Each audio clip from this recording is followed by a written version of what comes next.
रहे। ये एक पेपर हुआ था इंडिपेंडेंट मेडिकल कॉलेज में, आई का टर्म पेपर। तो उस से मैंने वादा किया था स्टूडेंट से कि इसको मैं लॉजिकली अटेम्प्ट करके ना बताऊंगा। तो लेट्स स्टार्ट। Question number 1। ये क्वेश्चन है, a 60-year-old male comes to you with complaint of gradually decrease vision.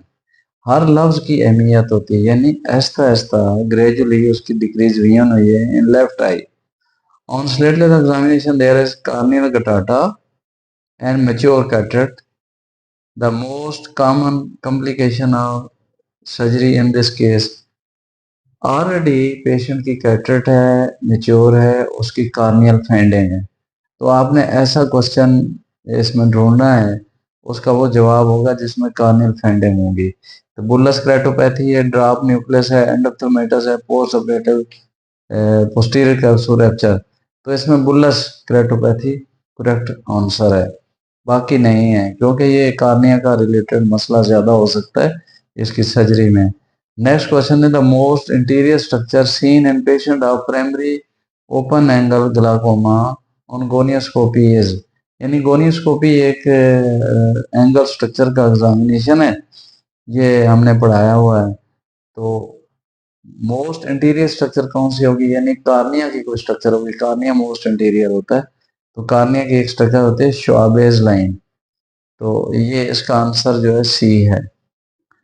A 60-year-old man comes to you with complaint of blurring of real acuity in the right eye. On examination, there is right pseudophakia with posterior capsule thickening.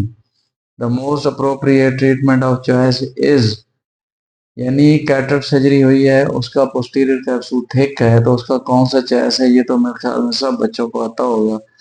contact lenses, glasses, replacement of IOL या laser कैप्सुलोटमी। यानी posterior capsule thickening का treatment, contact lens भी नहीं है, lens replacement भी नहीं है, glasses नहीं है, laser कैप्सुलोटमी।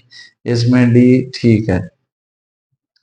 Disadvantage of doing cataract surgery by phacoemulsification is increased astigmatism, no, slow rehabilitation no, क्योंकि इसमें रैपिड रिहेबिलिटेशन होती है, स्टिग्मेटिज्म कम होती है। Risk of drop nuclear during surgery, yes ये हो सकता है, क्योंकि इसमें ज्यादा चांस हो सकता है। सीवियर पोस्ट ऑपरेटिव इन्फ्लेमेशन, ये भी नहीं होती। यानी जो कॉमन कॉम्प्लिकेशन है, न्यूक्लियर ड्रॉप हो सकता है फेकोमल्सिफिकेशन में, तो इसका बी ठीक है। A 65-year-old man comes to you in emergency with complaint of painful loss of visual acuity in the left eye following cataract surgery 3 days ago. 3 दिन पहले उसकी सर्जरी हुई है और उसको पेनफुल डिक्रीज विजन है। Visual acuity is count finger. He has diagnosed a case of left acute endophthalmitis. The most effective treatment of this case is, intravenous antibiotic का कोई इतना रोल नहीं होता, टॉपिकल एंटीबायोटिक का भी बहुत ज्यादा रोल नहीं होता, टॉपिकल स्टीरॉयड भी इतना रोल नहीं होता। इंट्राविट्रियल एंटीबायोटिक्स या जो भी मेडिसिन है उसका ज्यादा इफेक्ट होता है। तो answer is B. Next 6 question है, intraoperative complication during cataract surgery is, यानी आप सर्जरी कर रहे हैं, क्या कॉम्प्लिकेशन हो सकती है। सिस्टाइड मैक्रोडेमा लेट होता है, posterior capsule rapture with vitreous loss, yes जब आप सर्जरी कर रहे हैं ये हो सकता है। पोस्टीरियर कैप्सूल थिकनिंग ये भी लेट होती है। एरिस प्रोलैप्स ये भी हो सकता है, लेकिन कॉमन जो है कॉम्प्लिकेशन ये पोस्टीरियर कैप्सूल रेंट और vitreous loss. Seventh, if 70 years old man presented in OPD with complaint of decreased vision in the left eye, on examination left cataract was present, which of the following is included in pre-operative assessment of IOL calculation। यानी IOL calculate करना है, cataract की surgery करनी, क्या चाहिए होता है, axial length and corneal thickness, no corneal thickness की जरूरत नहीं होती है। Axial length and corneal curvature, yes corneal curvature की जरूरत होती है और एक्सियल लेंथ की जरूरत होती है। एक्सियल लेंथ एंड आईओपी ये भी नहीं, एक्सियल लेंथ तो है लेकिन आईओपी नहीं जरूरी होता कैलकुलेशन में। Axial length and anterior chamber depth, इसकी भी नहीं जरूरत। तो answer is B. Select the most appropriate statement regarding posterior subcapsular cataract. It appears white on retroillumination. Meiosis causes improvement of acuity in posterior capsular cataract. Near vision is impaired more than the distant vision. Posterior subcapsular opacity lies just posterior to posterior capsule. तो इसमें जो appropriate statement है ना sub capsular posterior sub capsular surgery की कैटेड की, that is near vision is impaired more than the distance vision. तो answer is C.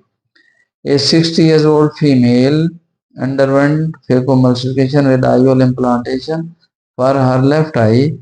She presented OPD 1 year after the surgery with complaint of glare and decreased vision in his operated eye. Most probable causes, तो क्या हो सकता है? एक late complication आप ढूंढें. Acute post operative एंडोथर्माइटिस no, क्योंकि लेट है. सिस्टाइड मैकुलर एडिमा, यस ये लेट है. पोस्टीरियर कैप्सूल ओपेसिफिकेशन, यस ये भी लेट है. रेटिना डैमेज भी लेट है. लेकिन मोस्ट कॉमन जो है वो पोस्टीरियर कैप्सूल थिकनिंग है. तो answer is C. Choose the most appropriate statement regarding nuclear cataract. So it is associated with increase in hyperopic refractive error. No, इसमें myopic refractive error हो सकती है.